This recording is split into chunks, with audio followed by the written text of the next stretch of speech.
Structural Modeling Project video conference for 2016. And during this particular video conference, we'll be discussing the objectives that were met last year, where we are in the project, and what we plan on accomplishing in the future, in the next few months. So we have a number of people invited, so I'm going to skip the introductions because I believe the people that are online now know each other. If we get new people on, I'll stop and have them introduce themselves if they're not known to the group. So we've been invited to do a presentation at the NCOSE International Workshop in, let's see, where is it? It's in Torrance, California. And we'll be able to do that on video conference, so it will be a similar type of Google Hangout video, and we'll have it hooked into the conference in Torrance.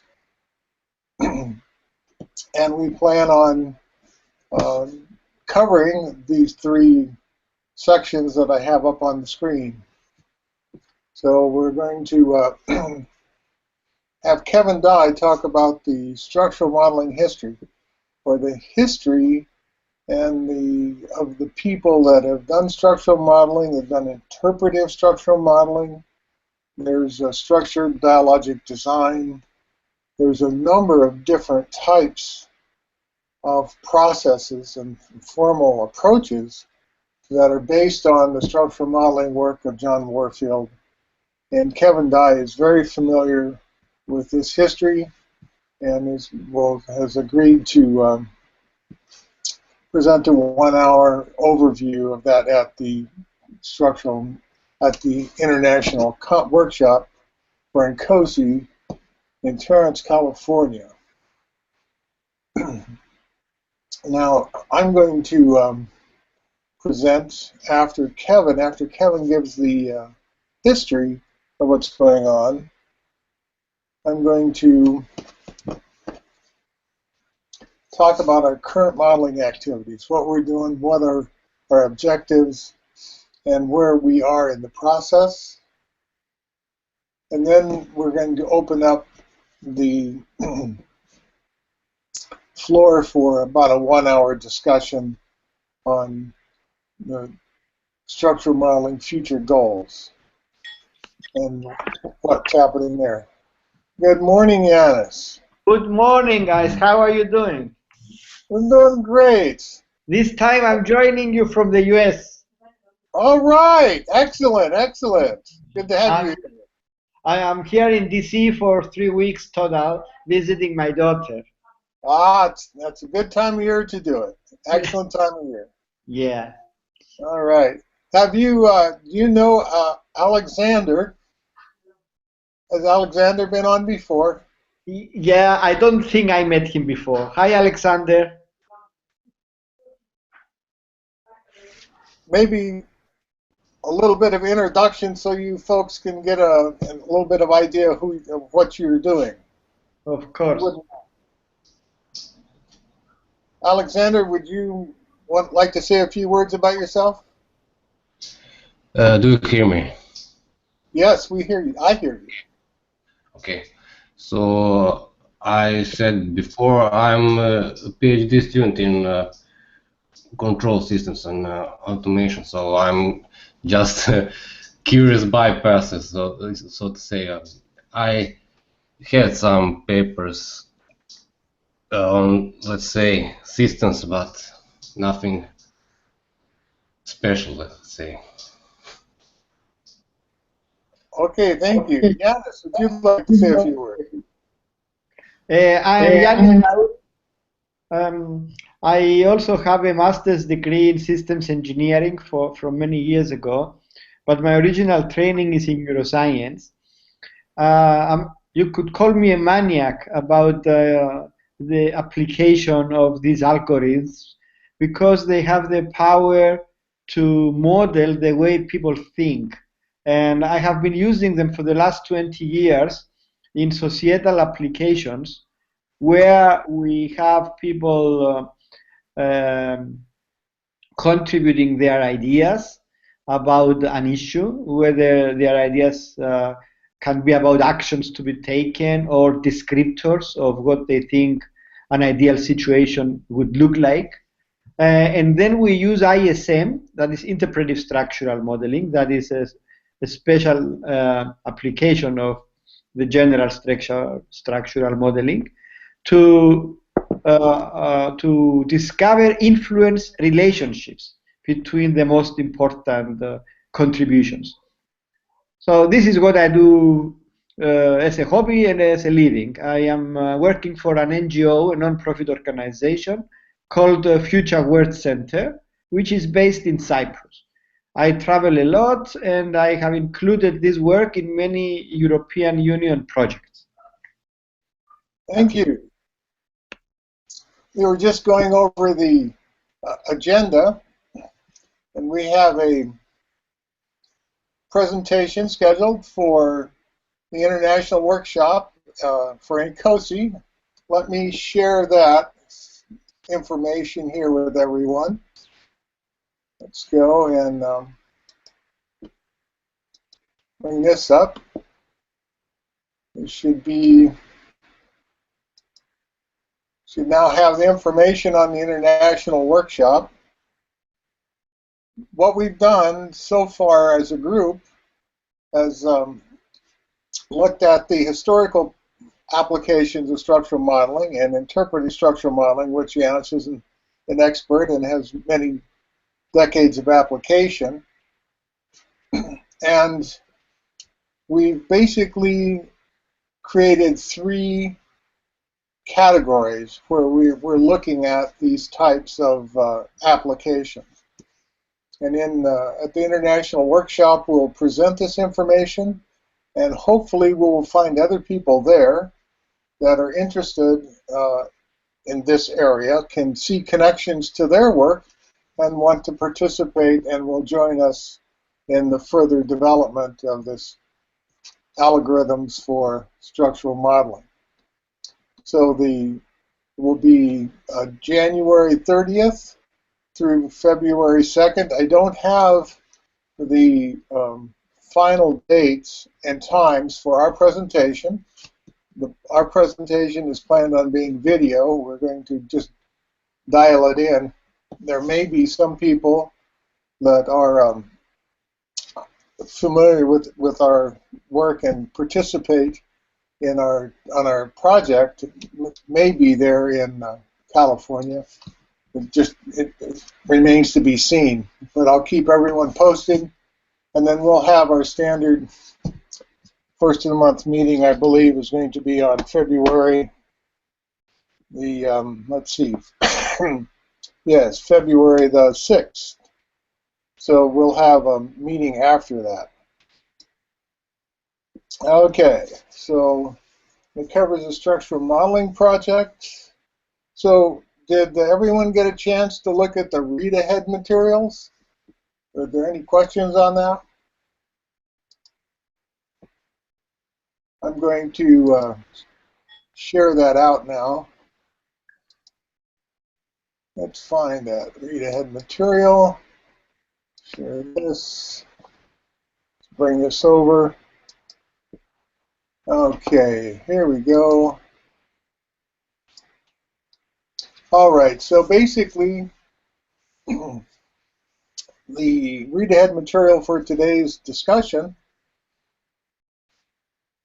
talked about the 2 forms of information presentation that we've developed to structure and order the information about systems.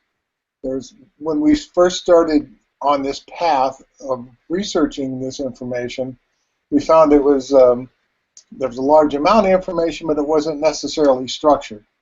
So we developed the abstract relation type and developed the augmented model exchange isomorphism to help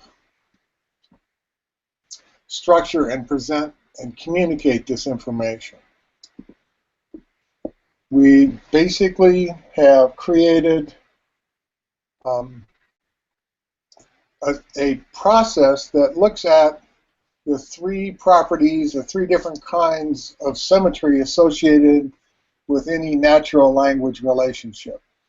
Essentially, what we do is we take a natural language relationship that groups of people can understand, and we transform that in an isomorphic manner to a mathematical relation.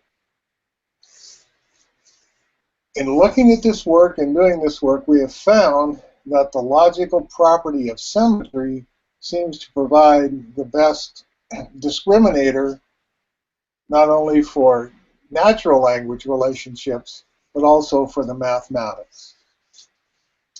So we've developed and presented that work, and most detailed presentation of that work is in the Augmented Model Exchange Isomorphism.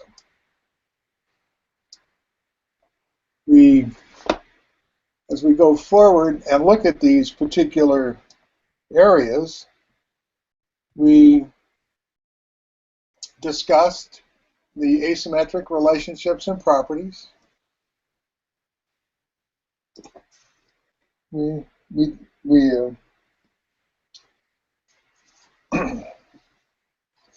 Okay, so let's see here. We seem to have, maybe I have an older version, right? So this particular area right here is incorrect.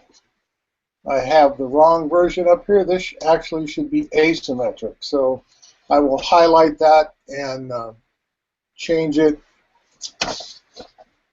in the presentation and in the notes, because what we've been doing is we've been focused on the mathematical approaches associated with our asymmetric logic property.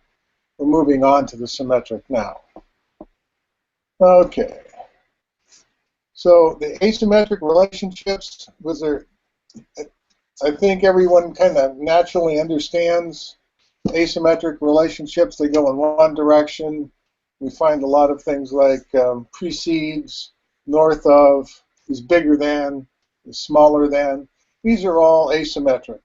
So that, you know, object A is bigger than object B is not bigger than object A.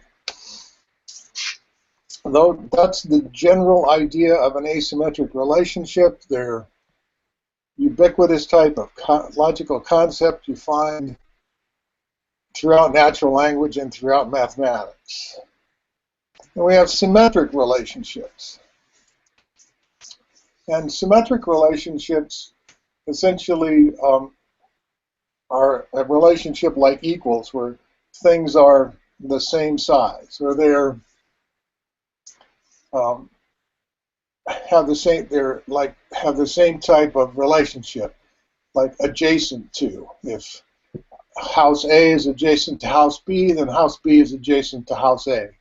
These are the types of things that are symmetric type of natural language relationships that we would use when we were talking with large groups of people. Then we would translate those to mathematical concepts. We find that in the structuring of systems, one thing that we really struggled with is a way to deal with the idea of ordering. And when you look at ordering a set of objects, this idea of anti-symmetry comes into play.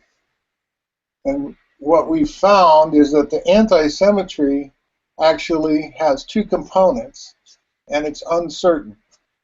So anti-symmetry logical relationship has an equivalence part, and it also has an equivalence which is symmetric, and then has a asymmetric type of ordering part. It has two parts depending upon the characteristics of the members of the set that you're ordering.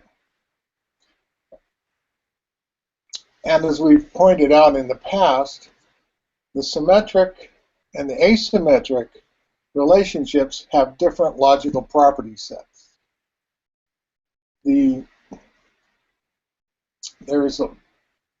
As we reviewed the literature and looked at the classical applications, we found there were many areas of confusion and concern associated with partial ordering and, excuse me, the application of the antisymmetric logical property.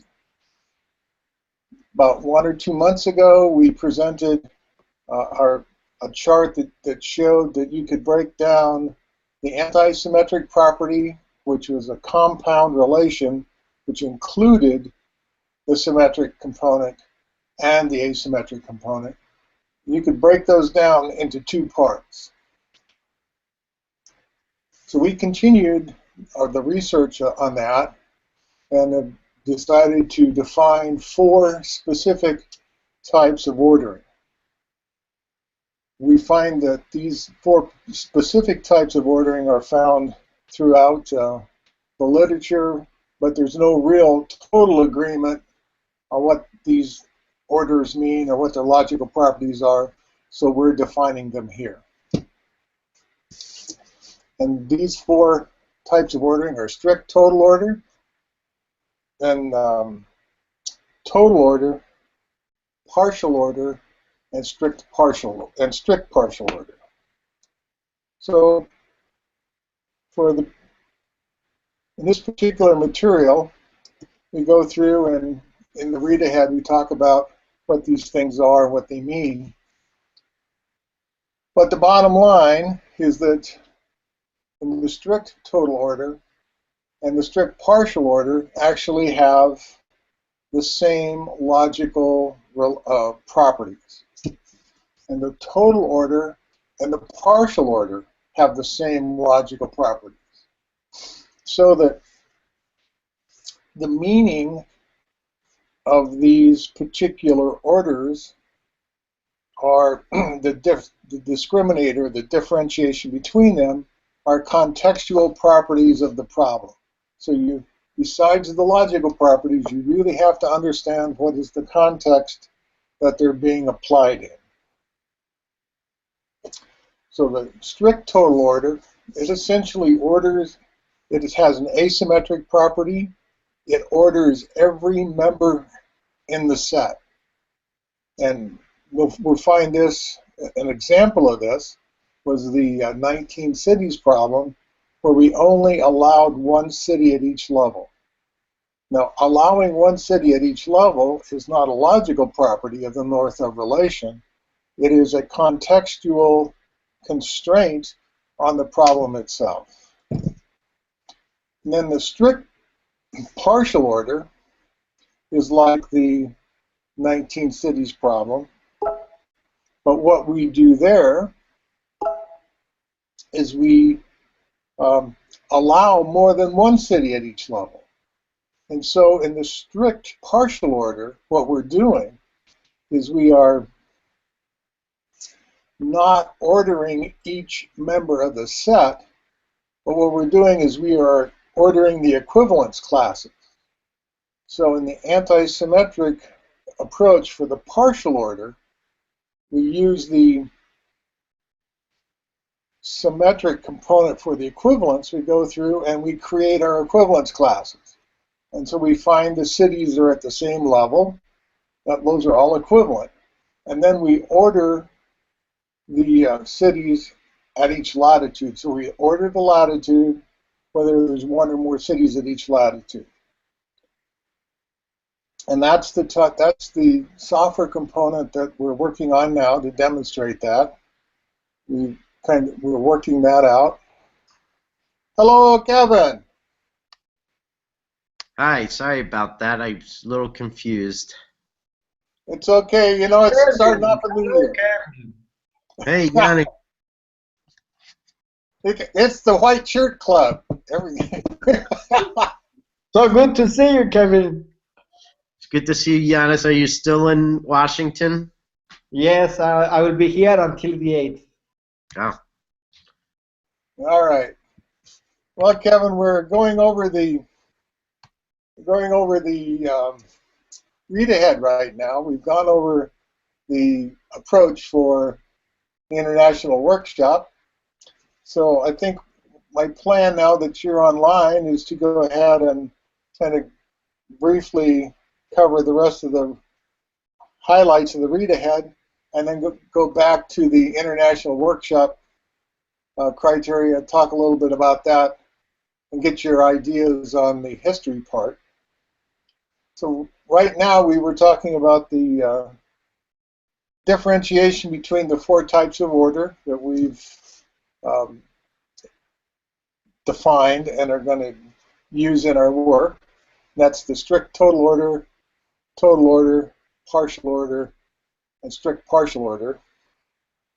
The strict total order and the strict partial order both have the same 3 logical properties, and the thing that makes them different is the contextual idea of how many cities at each latitude. So a strict total order only allows 1 city at each latitude, where a strict partial order allows more than 1 city at each latitude. A strict total order has an asymmetric property for symmetry, so you just order all the cities, but there's only 1 city at each latitude. Strict partial order has an anti-symmetric logical property that includes both equivalence and the asymmetry. What you do there is basically you run and create the equivalence classes and find the cities that are at each level, and then you use the asymmetric component to actually order the equivalence classes. As I pointed out in the read ahead, most people use a total order or a partial order, and by doing so, they bring in the anti-symmetric property that also has only a reflexive type of logical property. And that reflexive type of logical property, then when you're converting that from natural language to mathematics or from mathematics to natural language, there's cases where that has caused a tremendous amount of confusion in the past. Okay. Of course, we go through and define these 4 orders, which I've just briefly discussed, and essentially use these as a basis for our software. So I'm going to stop there and then circle back and give Kevin an opportunity to talk a little bit about his plans for the workshop.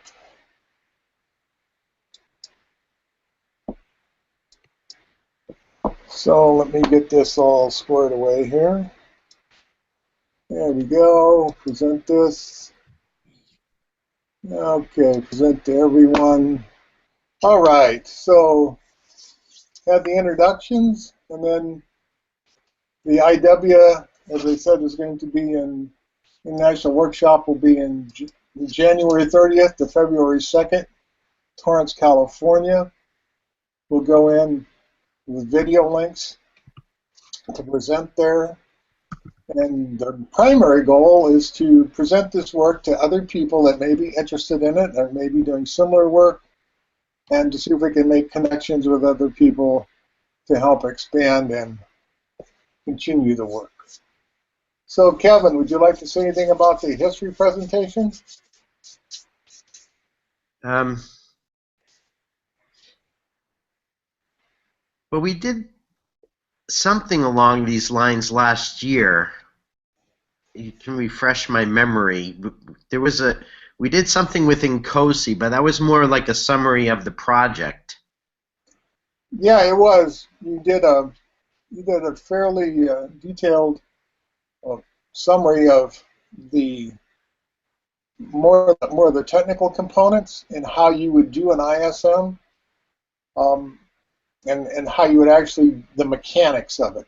kind of the mechanics and how it works. This particular, what I'd hoped would happen here is you could, from your experience, background, and knowledge, kind of present some of the information encapsulated that you have to this team over the year about the work of Forrester, Warfield, Sage, what happened at the Club of Rome, how these things, and the personalities behind it, how it kind of split, things like that. Yeah. Now, who is the audience in this one? Is it different than the INCOSE group we talked to before?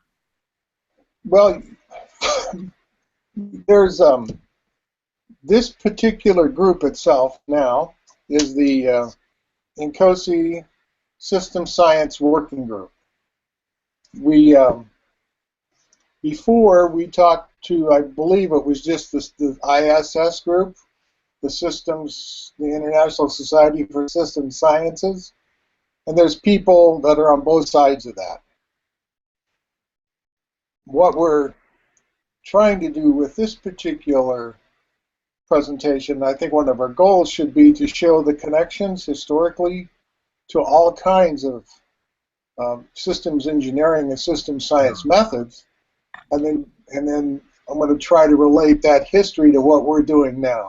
Yeah, yeah. I mean, to me, the value of the history to that group is that most of the people in doing systems, if they label themselves as doing system science, they're often doing some kind of diagramming. Yes. And there was a huge amount of work on the mathematics behind doing the diagramming, not just Warfield, but a whole bunch of people. And for some reason, if you look at the diagramming tools that are out there and what people are actually doing, they do everything by hand. Yeah. It's like they forgot 40 years of the development of that field to help with the natural problems that emerge, like scalability, for example. And it's kind of a mystery to me. I mean, I would like to,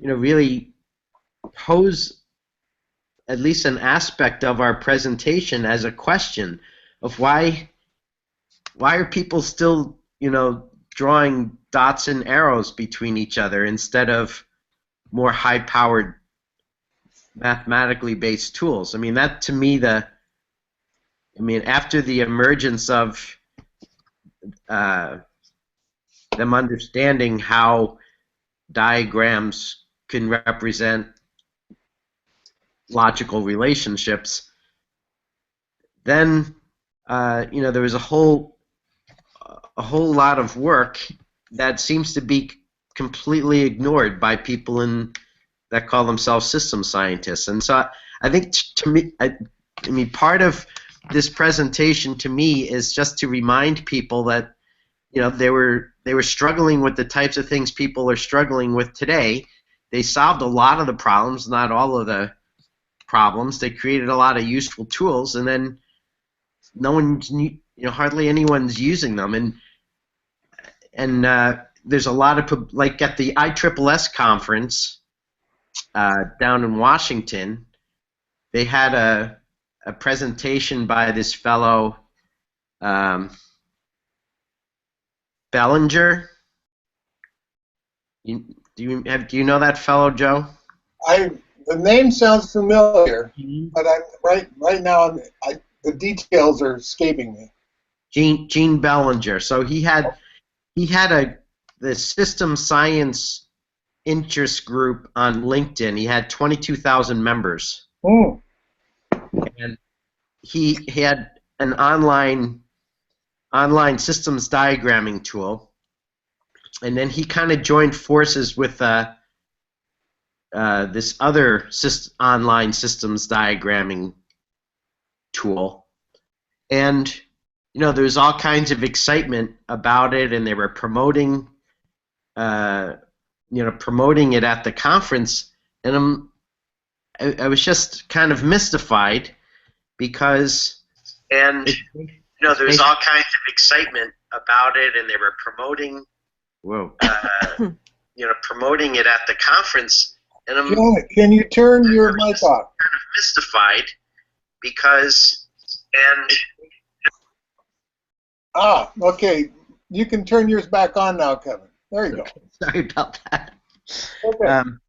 Yeah, I was mystified because, it was yet another diagramming tool that you draw things from, by hand, nodes and arrows, and I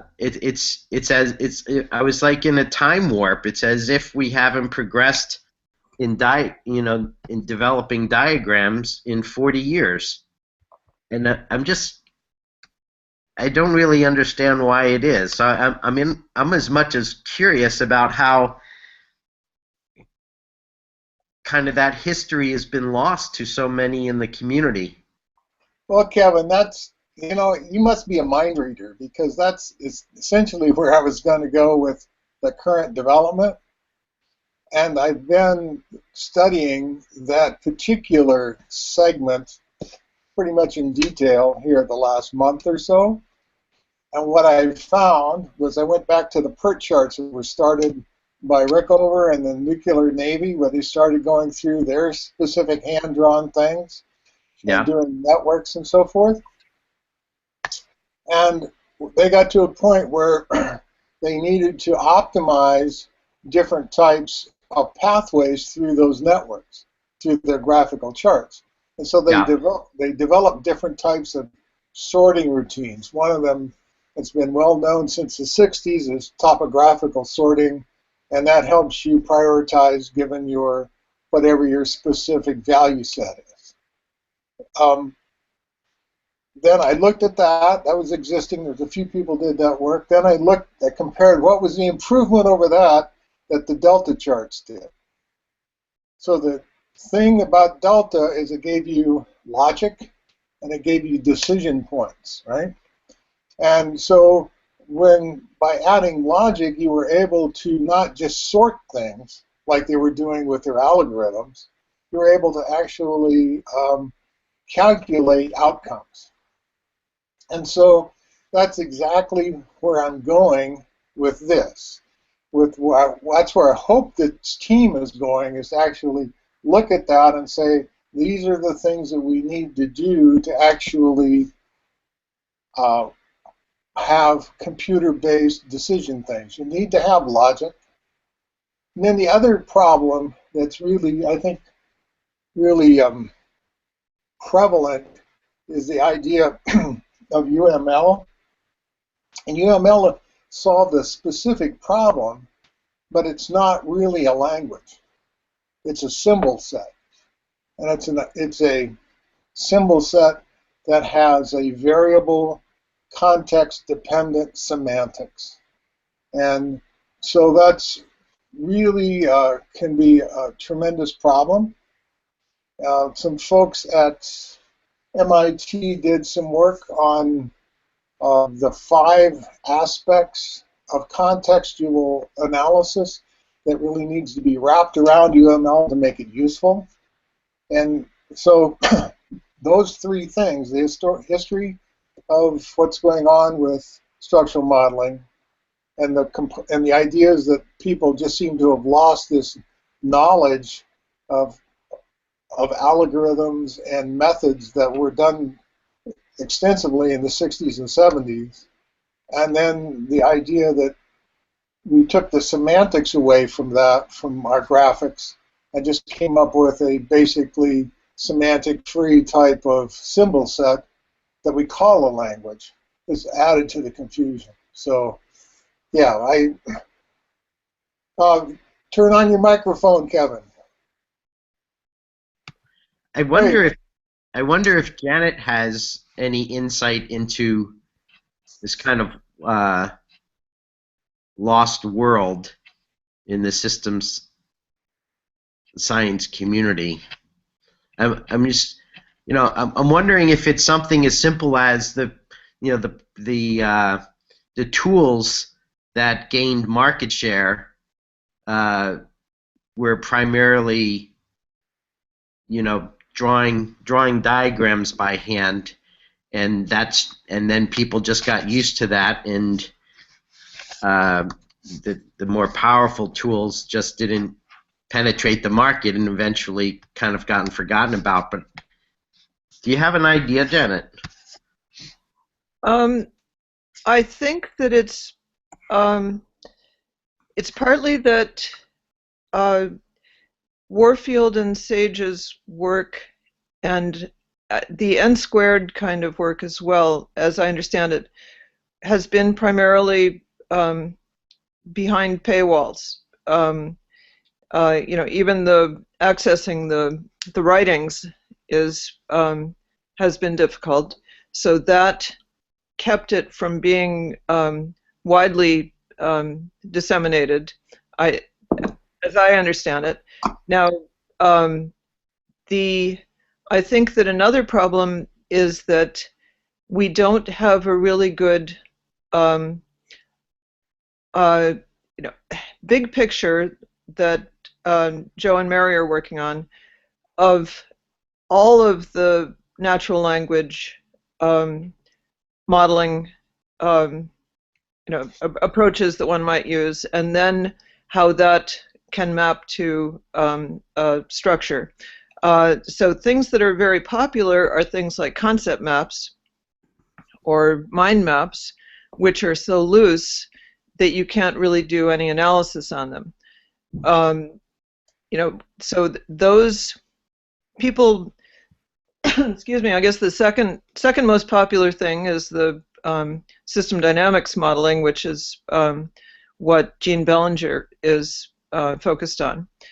So those two approaches are out there, but there should be a continuum of people understanding how going from something as loose as a mind map or a concept map to identifying a particular relation with particular properties that then can be translated into a structured modeling analysis, that hasn't been done in an open source way so that people could build on each other's work.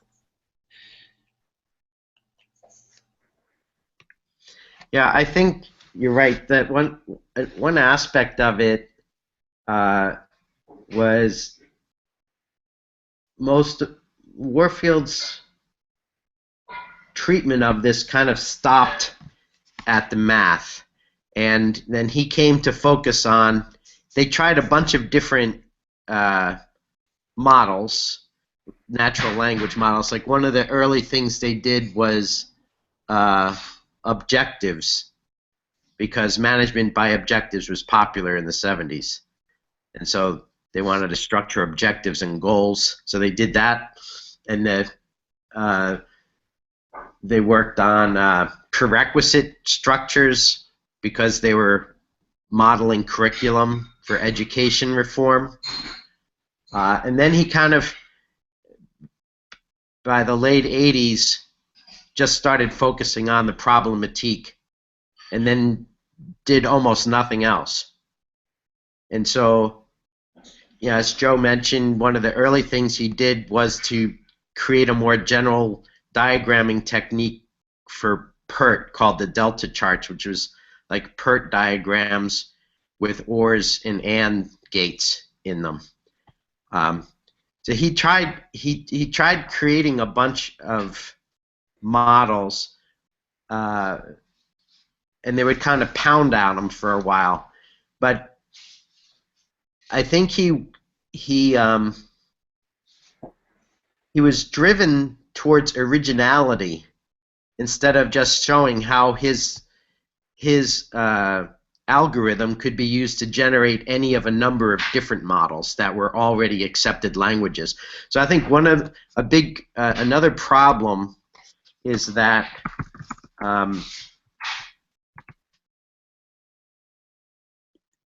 to have an accepted language like systems dynamics. It's a population phenomena, and it takes a lot to become for a language to be accepted. And he could have just said, "This is how you use my tool to generate the language, the diagramming language you're familiar with." Instead, he kept saying, "Oh, here's a new language." Right? He had the Grail language. That was even before the delta charts. Then the delta charts. Then subsumption hierarchies, and right. He had weird names for all of them too. You know, he wanted to have his own language, and to have a language promoted is incredibly difficult. Yeah, Right. Kevin, I think that there's a lot of interesting material in the areas that you've discussed. And the Grails language itself, with its 8 layers of transforms, is very interesting. And as a matter of fact, I've just spent some time in the last month or so looking at those. And what I find is very interesting, because I've been looking at the new research proposals for system architecting, which used to be called system planning, right? And the things that are common between this new research that they're doing now and the research and the work that Warfield did in the 60s and 70s is that the natural language concepts in almost all cases seem to be the same. They use the same words.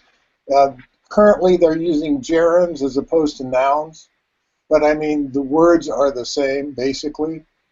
The mathematics mapping from the natural language terms to the mathematics is similar in some cases, different in others. But what I found was that those 8 levels of the Grails language mapped almost directly to the 8 new patterns that are being proposed as the new area in system architecture, where this particular part right now is such that the thing that's very interesting is that the natural language concepts hold. How those natural language concepts are dealt with are different in what they mean. But the other thing that I found is that the mathematics, the specificity and the mathematical sophistication of the graphics language that was done in the 60s and 70s is very clear of what it means, and it's all at the same level of abstraction. And what I see with more of the modern approaches right now is the levels of abstraction are all over the place. They'll be very, very sophisticated in language, and they'll take this very sophisticated computational concept, and when they transform it over to a natural language concept or a graphic, it's a completely different level of abstraction. You can't map them across. They're not isomorphic. And so I think that you're going right down the right path, and you're asking all the right questions. And one of the reasons for developing this work on the structural ordering and what we're doing with structural modeling now is we actually started addressing some of these fundamental issues, and the augmented model exchange isomorphism is designed to actually make sure that we are presenting the right level of abstraction between the prose, the mathematics, and the graphics. So,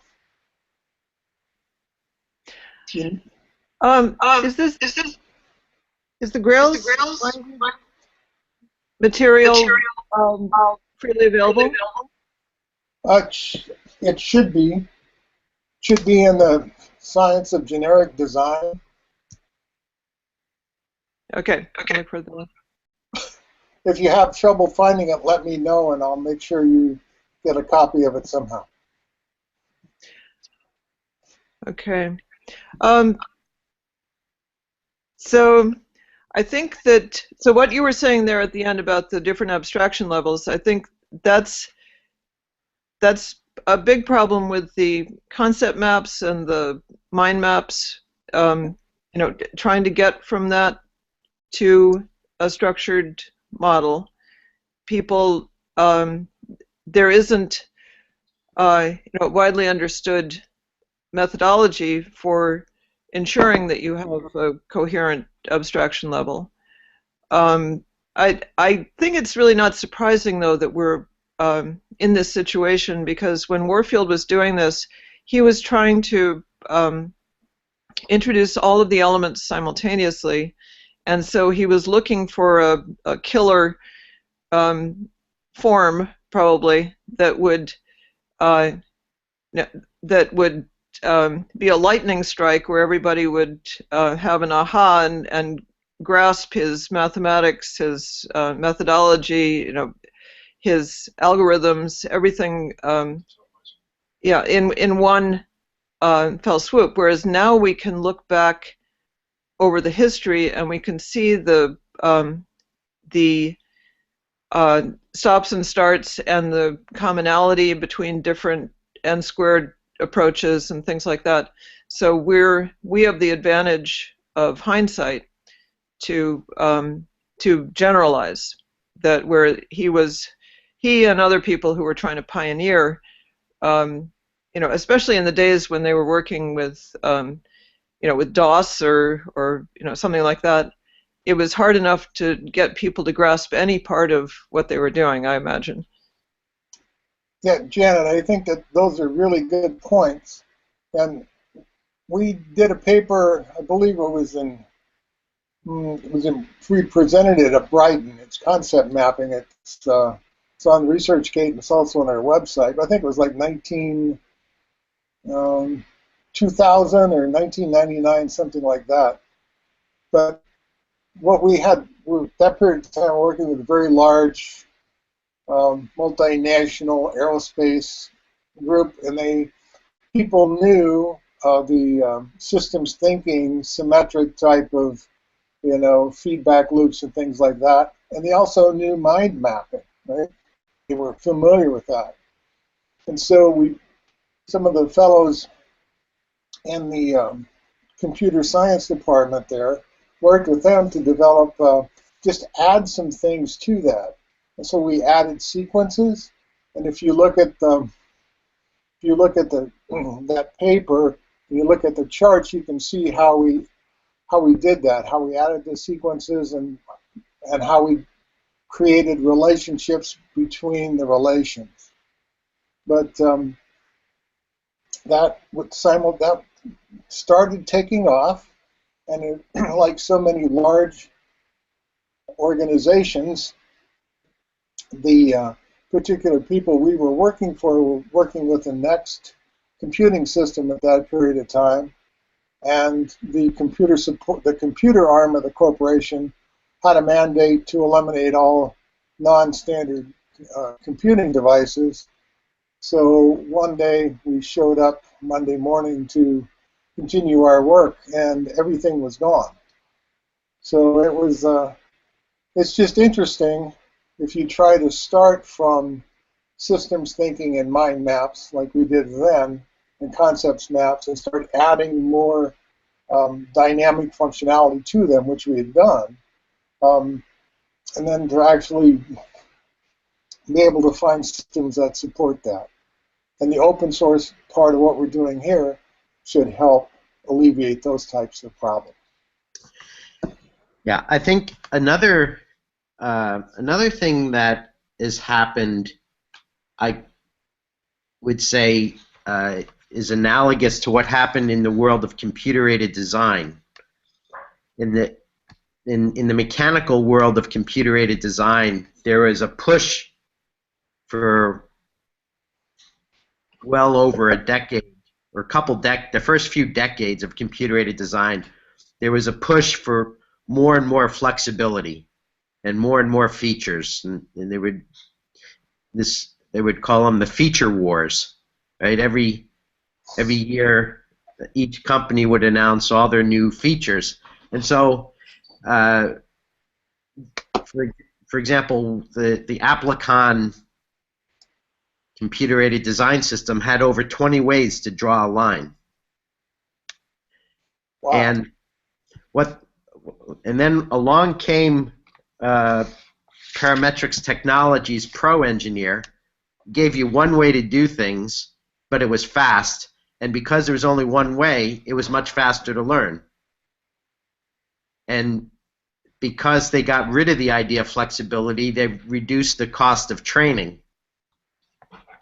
And I mean, the software is also was a big jump into a better way of doing solids modeling, and they took over the industry. They pushed almost everyone else out. And I think that happened to a large extent in many of the systems diagramming and systems architecting languages that people have tried to develop over the years. They had a similar push to be more and more expressive and build in all these little nuances into it. And it made it incredibly costly to get facile with the language. And I think you saw a consolidation, you know, in object-oriented analysis and design.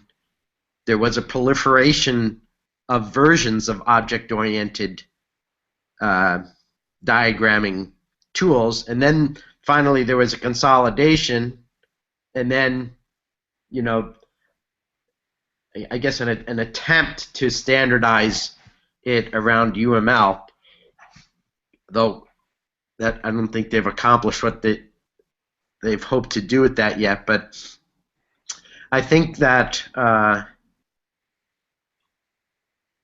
one of the things, I mean, I started in systems diagramming long before I got exposed to interpretive structural modeling, and when I saw interpretive structural modeling, I immediately realized how useful it was to all the different types of diagramming I was doing. I was doing a lot of IDEF modeling, for example, right? So functional models, right, and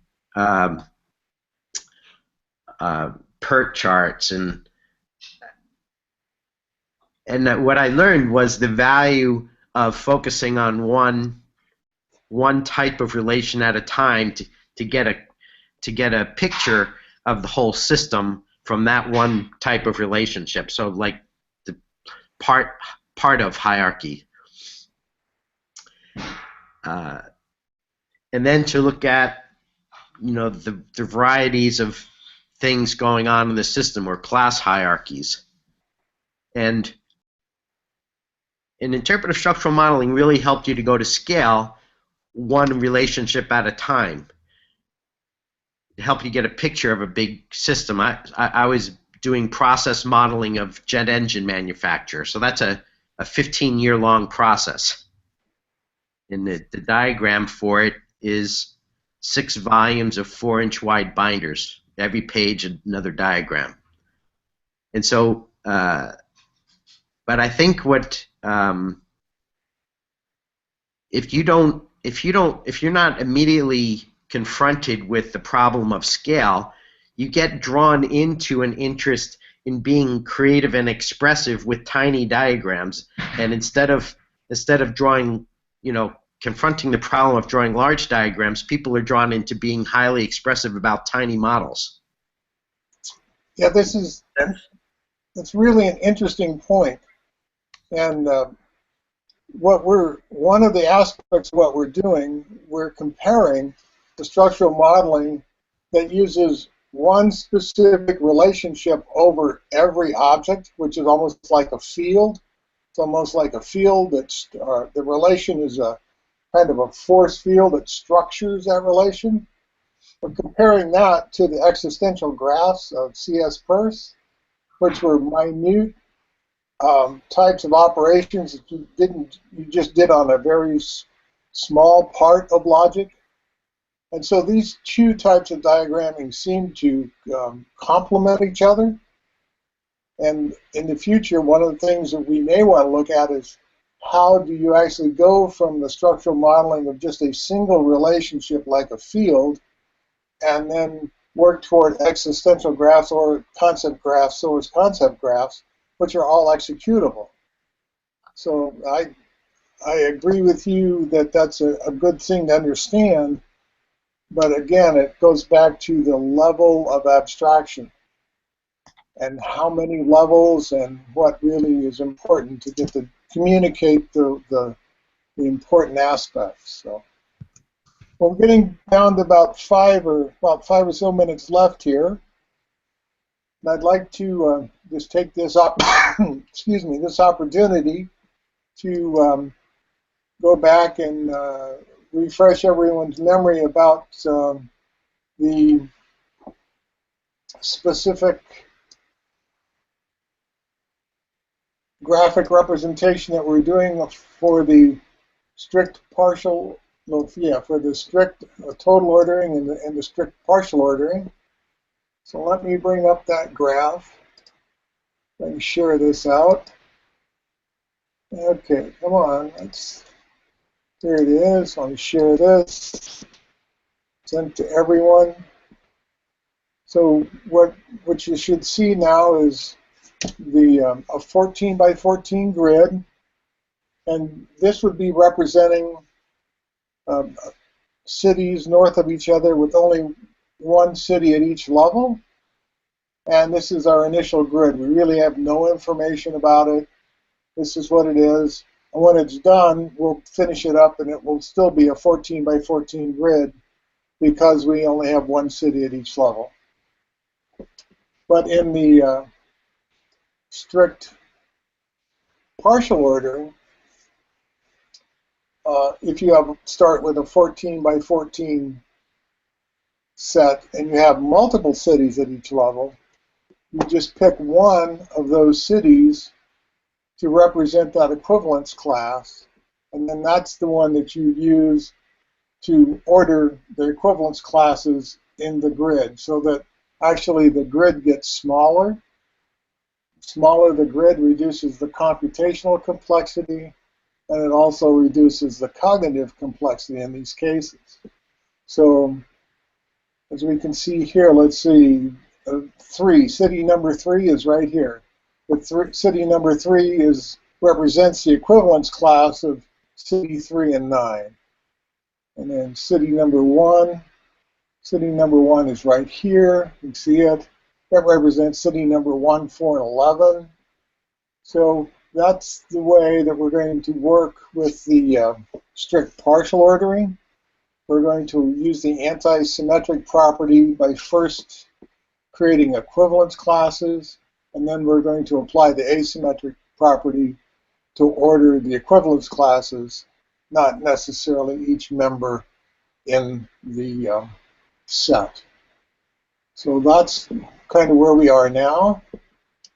I was also going to give a quick demonstration of where the software is right now.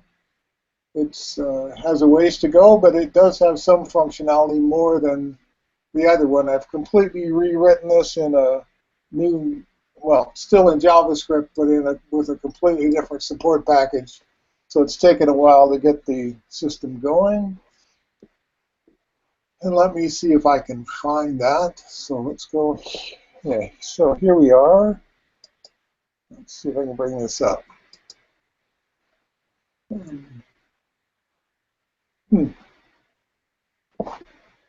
All right, well, I seem to be, once again,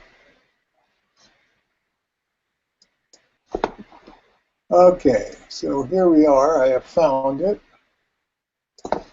So before, I only had a fixed number of cities that you could work with. So basically, if you started with, say, 14 cities, you would generate the grid for 14 cities.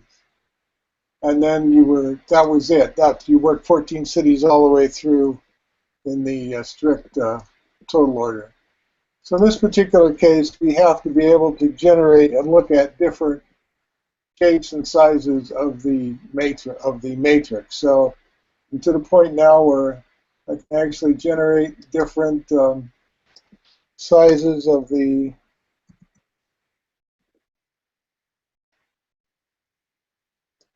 Whoops.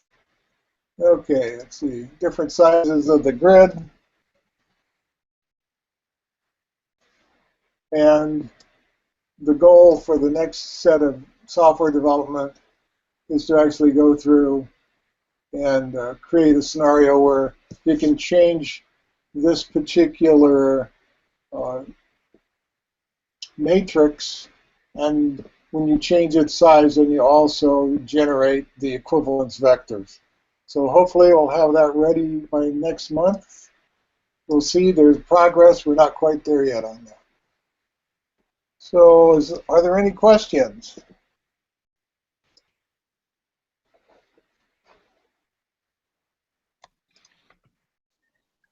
You mentioned that you were working on JavaScript. Yes. It's been a while since I've the call. You had been talking about Python the last I heard.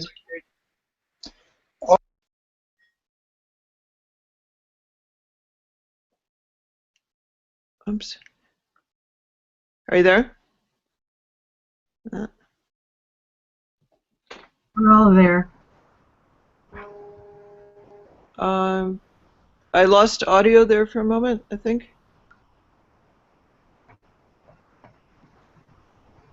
We hear you fine.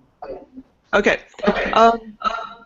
So, Joe, I was wondering what all languages you're working on now.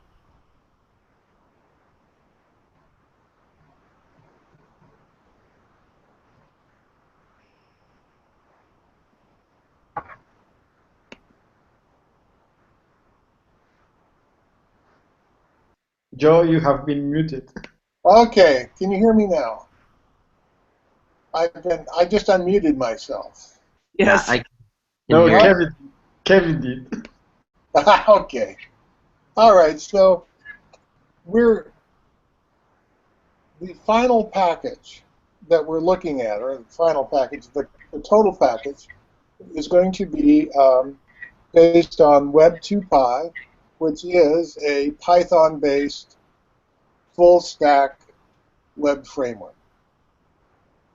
Web2Py focuses on the back end, meaning on the server, and allows you to use a number of standard web technologies on the front end or on the client. So the JavaScript that we're doing now is a test for the development of the graphical front end that will run on the client. Okay, that explains it. Right. And what we will do is the information that's taken from the front-end client then will be taken to the back end and put into a database, and a lot of the calculations and reports and graphic generation algorithms will be on the server. But right now we're just working on the client front end and a little bit on the back end. We have some folks working on that kind of in the background. So, any more questions? One other thing I wanted to mention was I really like Kevin's point about scale and your point about expressiveness, or Kevin's point about expressiveness. I don't remember who brought that up. But I think the third key aspect is maybe one that Yannis has the most experience with, which is group communication, group understanding.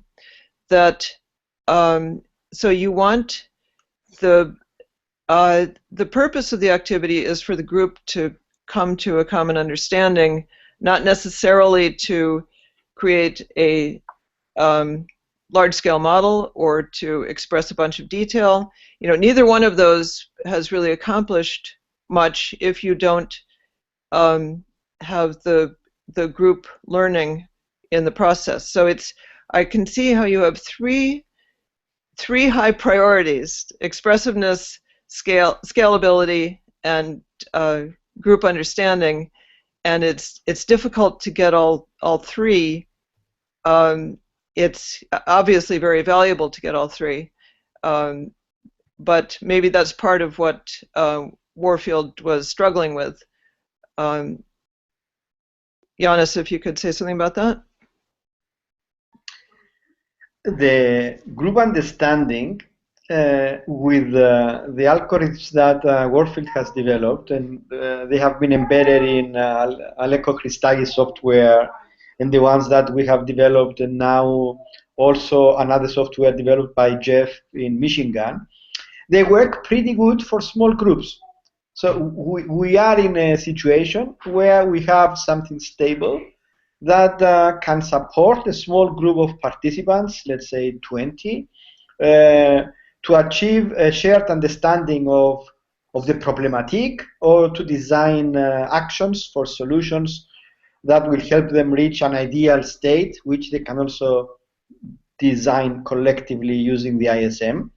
And this methodology, the way it is now, doesn't need any more, I think, structural modeling per se to evolve a little bit more. For example, in some workshops, in some collaboratories, we have added new voting systems besides the importance voting, that participants can re-vote on the ideas that have been pre-selected according to feasibility or probability of happening without intervention, or the impact they will have.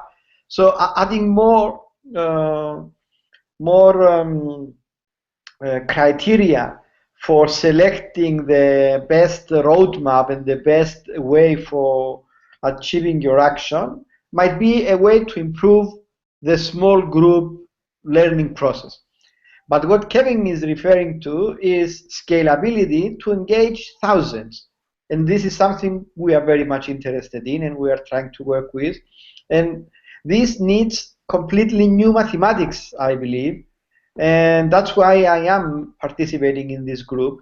It's like we want, the way I see it is that we have two kinds of problems, challenges. One challenge is to move from a two-dimensional ISM to a three-dimensional ISM. And what do I mean by that? We did an experiment, actually 3 times already, in which we did the Warfield application, and then we continued offline with each individual adding more ideas on the already created map. So in a way, what we are saying is that we have a matrix, let's say 10 by 10, and then we have another 10 elements that each person adds individually. Then we overlay the 20 matrices and find those overlaps that exist in, let's say, 75% of the cases, and we consider that as their collective wisdom, as something that they would have also chosen if they were in the room. Now, the hypothesis that the assumption behind this is something that Kevin has discovered many years ago, where he said that after a couple of hours of arguing, the participants, they already developed a collective construct by which, to a certain degree, you can predict their future decisions. So if we can really assume that, then we can do a kind of a follow-up by making the ISM 3D. It's like doing a lot of ISMs that are individual and then compressing them into one. So that's one challenge that we are working on. The other challenge is if we have thousands of people involved, that means they produce thousands of ideas. We cannot start by working with a matrix that is 10,000 times 10,000. We need to reduce the number by having some process of identifying ideas that are exactly the same. So there comes maybe semantics engines, there comes crowd processing, because somebody thinks that one idea is similar to another and suggests to the authors to negotiate the merging. So we need different mechanisms to reduce the size of the original matrix to some more reasonable size, but that reasonable size would still be very big compared to what we have now. So let's say 200 by 200. So the challenge that I see in this kind of approach is whether we could develop regional consensus, regional learning.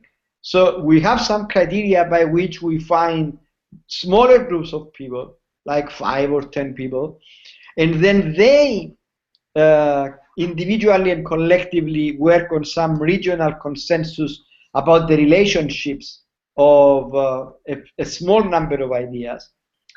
And if they totally agree on some relationships, we assume that also the remaining population would agree, or we test a few more people on the remaining population, and we build the matrix gradually.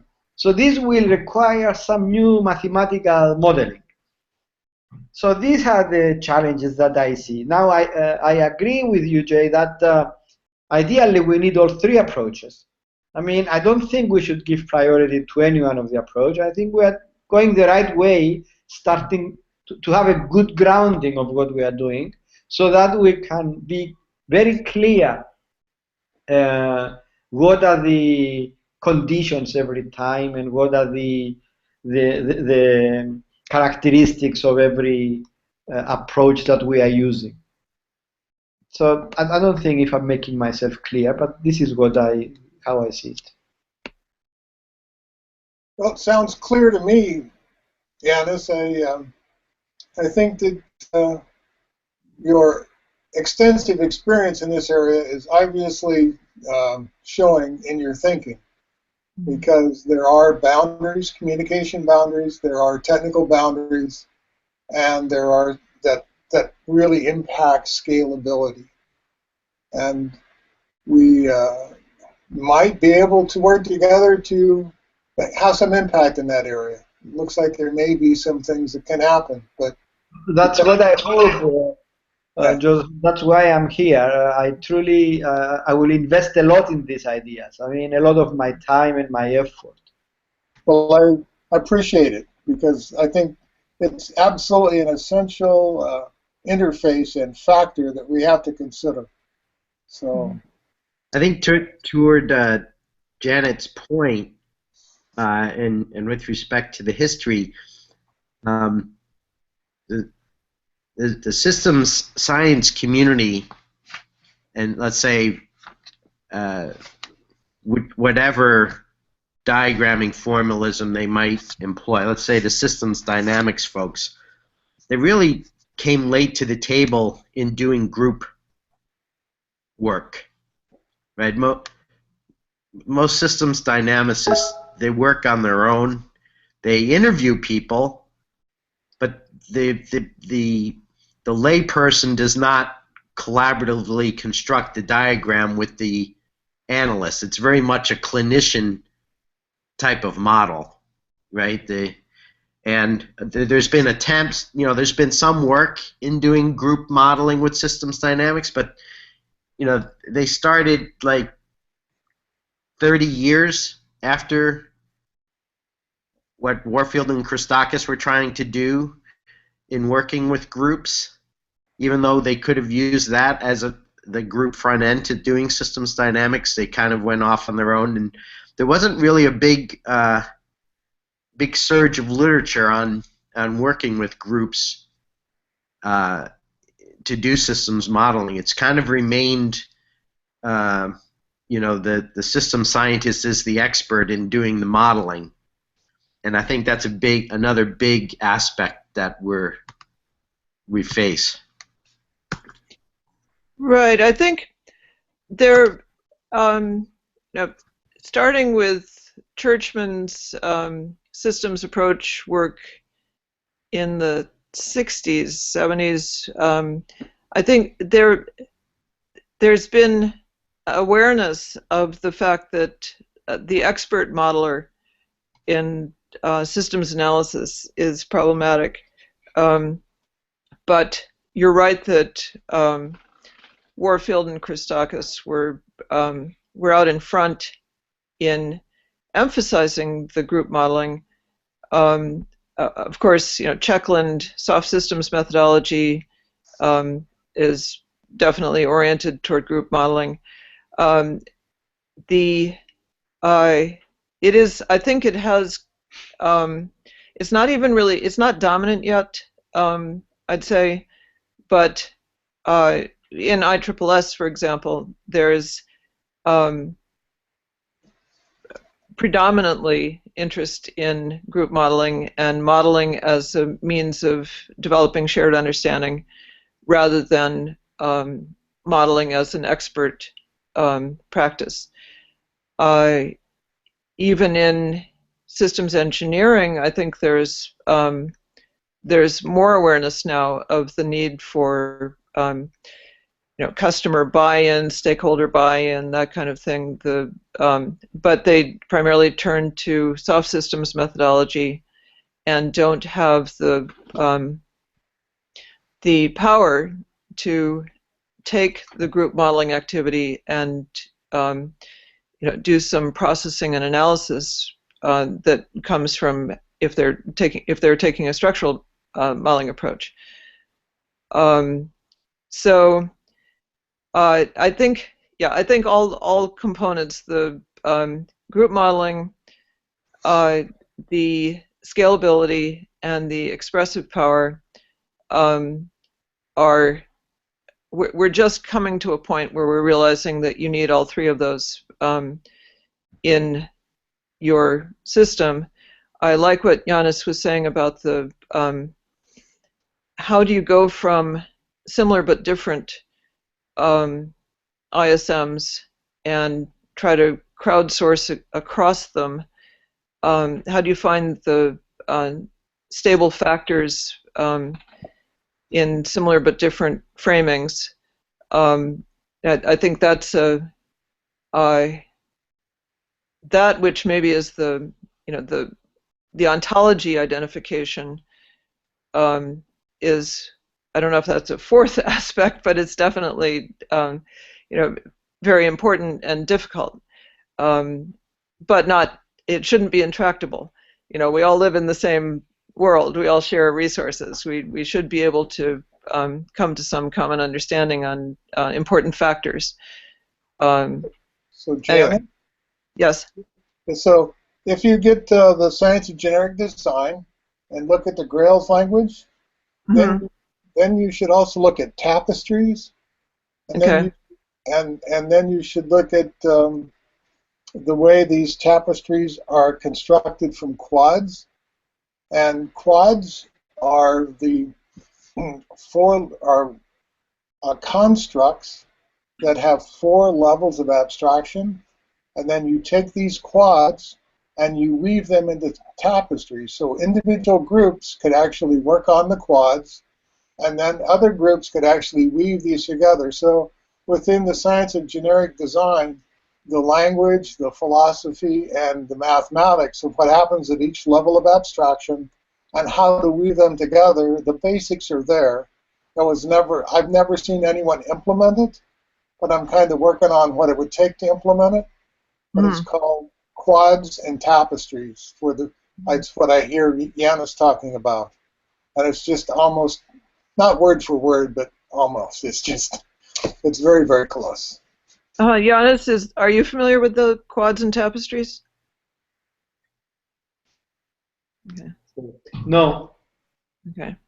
So Science of Generic Design, but maybe that'll be a good topic to touch on a little bit in February. I'll kind of give an outline of general what that is, and then how our work here seems to hit what parts. I managed to find the book on Amazon. It was pretty expensive, but I got it. Okay. So yes, it is expensive. Not working on it. Yeah. Also, I wanted to say about the IW, this will be, Kevin, this will be the same System Science Working Group at the NCOSE International Workshop. It will probably be similar but different in attendance because it's open, and so people, wander in depending on what else is happening at the moment. Some of the same people should be there, like James Martin, Dwayne Hybertson, Richard Martin, Len Troncalli. I'll be there. Michael will be there. I think it won't hurt to talk about the same things again. There will be new people, I'm sure, but there will be some overlap. Okay. Sounds good. So any more questions, comments? All right, then. Well, this is an excellent kickoff for the 2016. Glad everyone could make it online. Looking forward to the IW and our next meeting, which is on, let's see, let me check the calendar here, because if I don't check the calendar, I'll mess it up. Yes, February the 6th. I'll make the correction in the read-ahead material, send that out with some notes, and I'll be contacting you, Kevin, to coordinate the presentation as soon as I get more information. Okay. With that, I'm going to sign it off. Thank you all. Talk to you later. Happy New Year, everybody. Happy New Year. Happy New Year.